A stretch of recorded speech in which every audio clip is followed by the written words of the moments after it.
Hello and welcome to Mirrortalk podcast. Your moment of greatness starts now.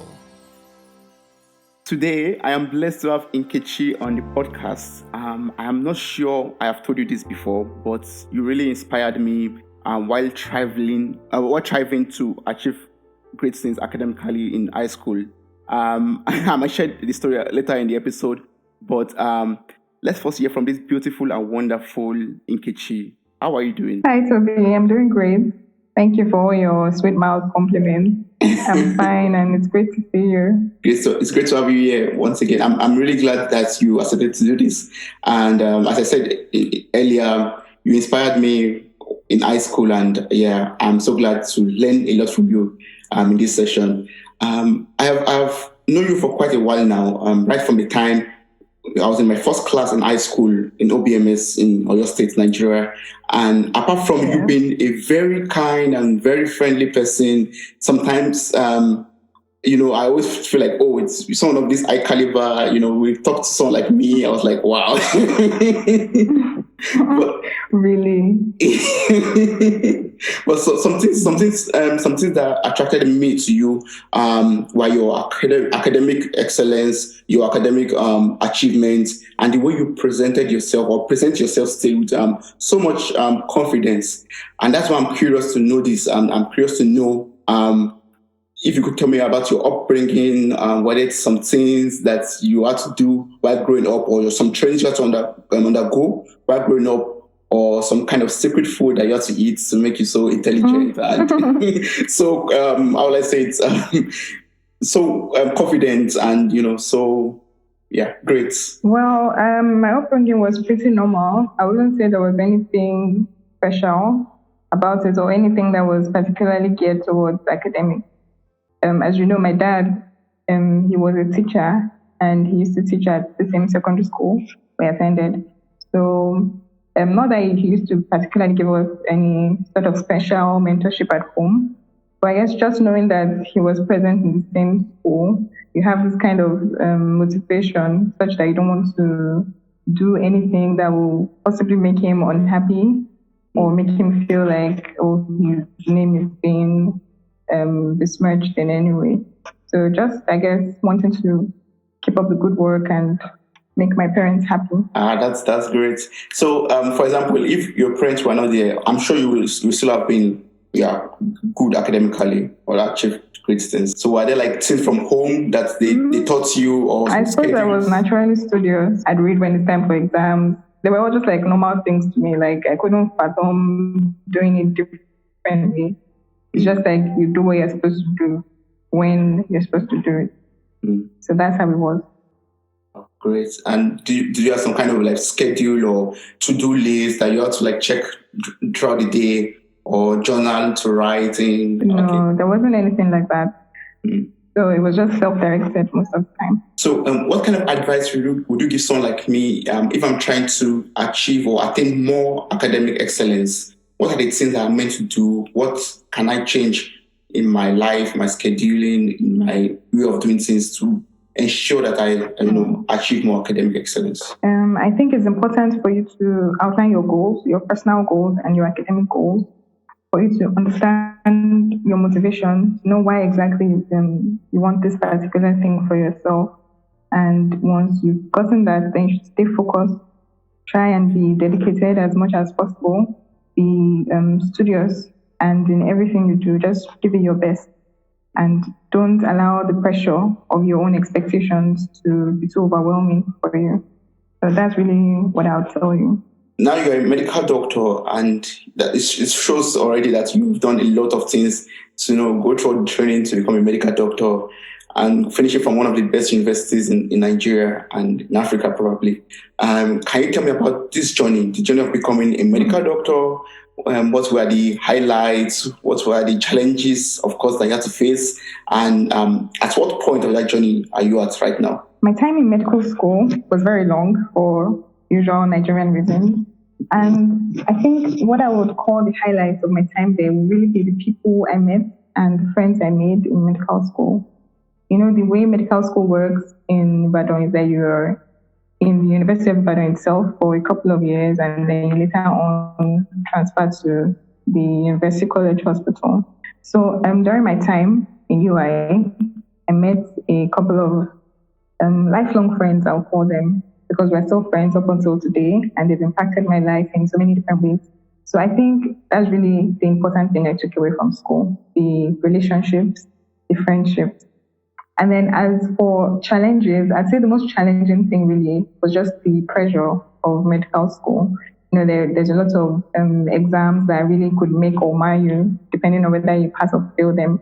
So at different points in school, there are these high pressure, high tension moments where you have to really focus everything you have on those exams. And sometimes, there are things that are not really within your control. So you just have to really just be prayerful and just hand yourself over to God and just hope for the best. So I think the high tension and the pressure in med school is one of the challenges. And the fact that it tasks you when it comes to like your communication with people. I was a very shy person, or I am still a shy person, but you have to communicate more in medical school. You have to communicate with the patients, you have to communicate with your superiors. So in a way, it was sort of a growing experience for me. And at what point of that journey are you at right now? Are there still things you want to achieve, or you've gotten to a station or a point where you say, yes, I'm good? Oh no, there's definitely still a long way to go. The medical profession, graduating medical school is just a small step. So from there, you now have to find out what path you want to take. So for me, I think I'm more clinically minded in that I think I want to just practice and specialize in a particular point of interest. So for me, the journey is just beginning, and we'll see how it goes. And the sky is your starting point. I'm very sure of that. From what you've said, from what you've been narrating now, I know it could be quite challenging sometimes to meet up with a lot of deadlines, to read a lot of books as a medical doctor, assignments to submit, maybe some practice or something, or some practical work you have to do. And this could be a little bit challenging and difficult sometimes. How do you manage all of this, and how do you ensure that you stay mentally and physically healthy in process of this challenging time? Okay, I think it's important to plan ahead. So planning is really the first part of getting anything done. So if you know that you have a lot of deadlines to meet or a lot of things that are due for a particular time, it's important for you to understand the amount of work involved and the amount of time you have, so that you're not now like caught in at the 11th hour, finding out that you haven't done a lot of things you're supposed to do. So for me, I think planning is important. So you should always be aware of how much time you have left and what's there to be read or to be done, so that you can manage your time appropriately. Mm-hmm. And then to stay sort of mentally fit, I think it's important to rest a lot. Even if there's a lot to do, there's high pressure everywhere, you have to always just take time to just do something you enjoy, something that you find relaxing. So every once in a while, watch that movie, take that nap, hang out with friends, don't allow the pressure to get to you, basically. So you mean once in a while it's okay for me to scroll through my Instagram without having a guilty conscience? Yes, definitely. But don't spend hours on it. Okay. Yeah, that's another topic actually, to know the right amount of time to scroll through my Instagram before it becomes something bad. Yeah. Mm-hmm. So if you could like reflect back on your journey thus far, are there like some ways or some things that you've done to work on your personal development? Like looking at yourself today and looking at yourself 10, 15 years ago, your progress so far personally, your personal development, are there like things that have changed or things that you consciously did to, or you're consciously doing to improve your personal development? A lot has definitely changed from say 5-10 years back to now. I think the major part of it is just natural progression. As you're growing up, some attitudes, some behaviors tend to fall behind, and some of it is intentional. So I find that as I'm getting older, my confidence has increased quite a bit. Then I find that I'm also less bothered about what people think or how things are going.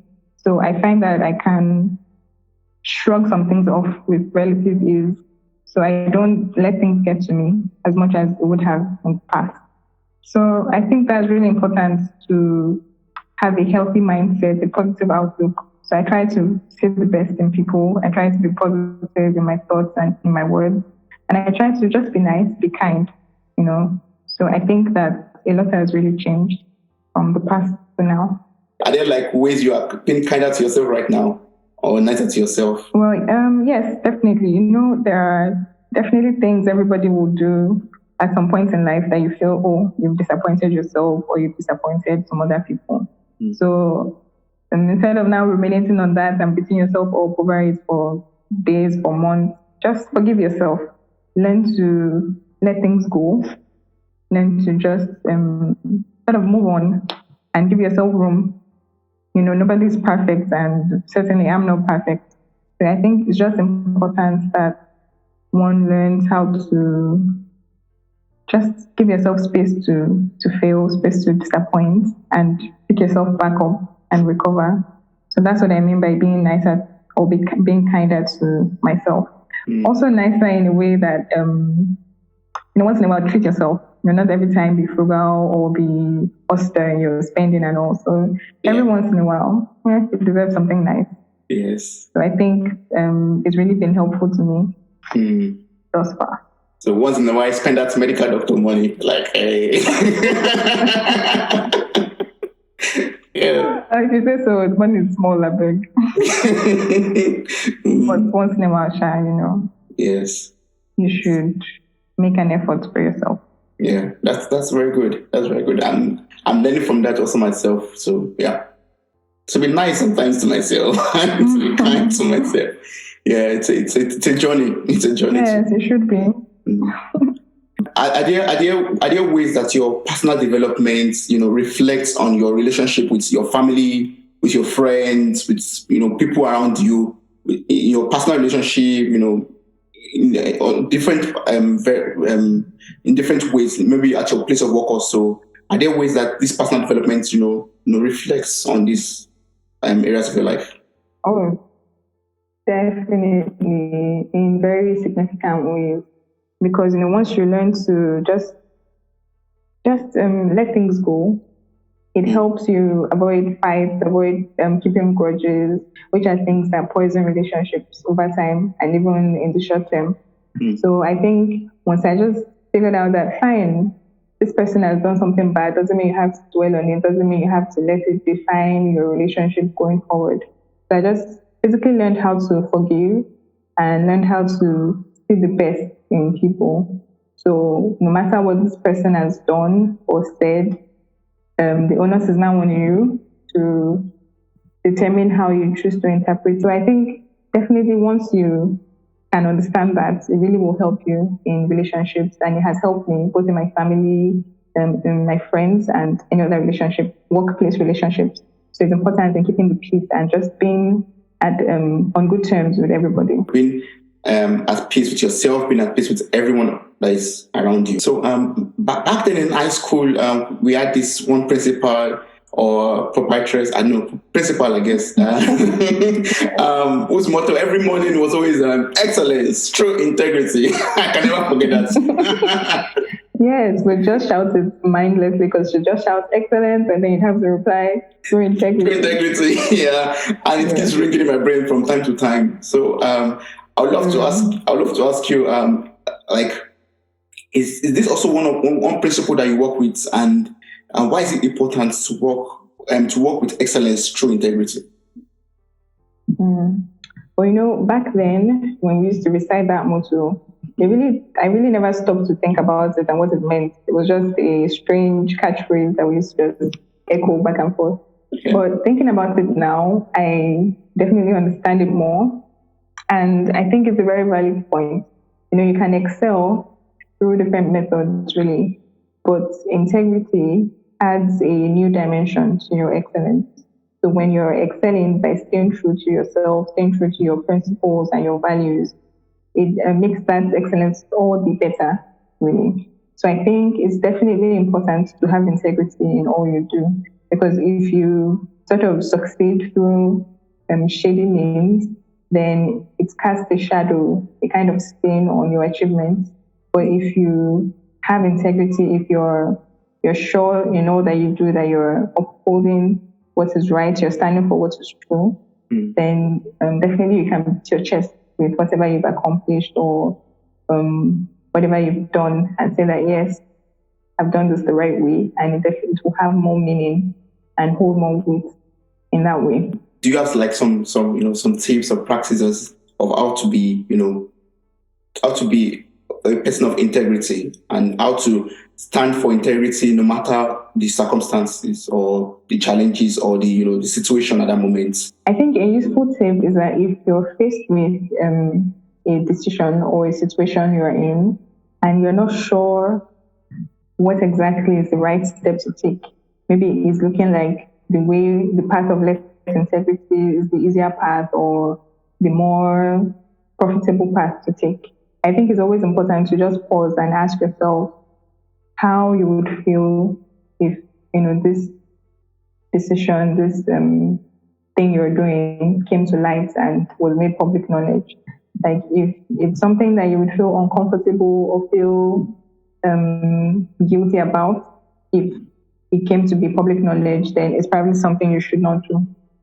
Because in as much as we think, oh, everything we're doing now is a secret or we can get away with it, the truth is that at any point in time, it could always come out. And if it's not something that you can be proud of in the future, then it's not something you should be doing in the present. So I think that's just a simple tip that can help you to determine whether what you're doing truly is something you can be proud of. That means in every step towards excellence or in anything that I'm doing with excellence, I should always ensure that I'm also doing it in a way that I'll be proud of my actions in the future. Or Exactly. Yeah. Sometimes I think to myself, I hear this phrase of working in excellence or working with excellence or something like that. Does that have any meaning to you? What's the difference between just working and working towards excellence or working with excellence? Well, I think it's kind of the distinguishing thing between the mediocre and the extraordinary. So if you're just working for the sake of it, or you're just studying for the sake of it, you're just doing whatever you're doing just to get by, you're not aiming for higher ground. So you definitely end up in the average, in the mediocre. But I think if you work with the principle of excellence in mind, of giving it your all for the best possible result, then you are definitely walking in a path that should lead to excellence.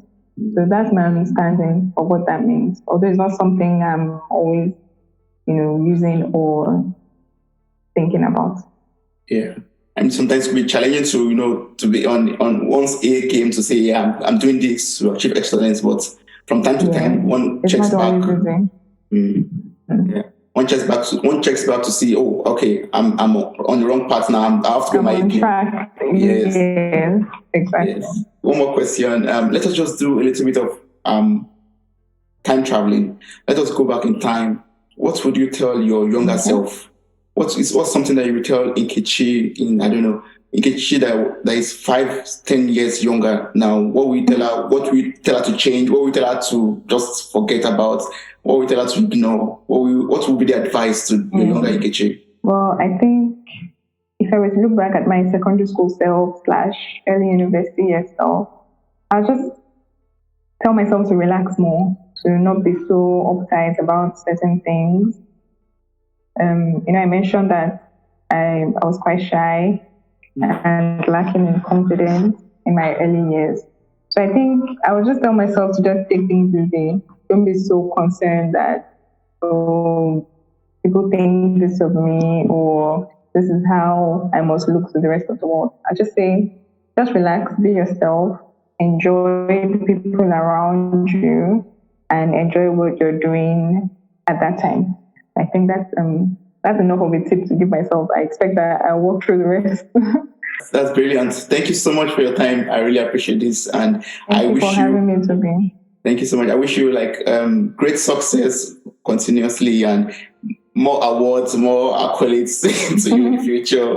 Amen. Thank you. It's been a great time talking with you. Oh, that's awesome. That's awesome. Wow, you made it to the very end of this episode. Thank you so much for listening. I'm grateful for your time, your love, and your contributions. Subscribe, like, review, and share this podcast. God bless you. Bye.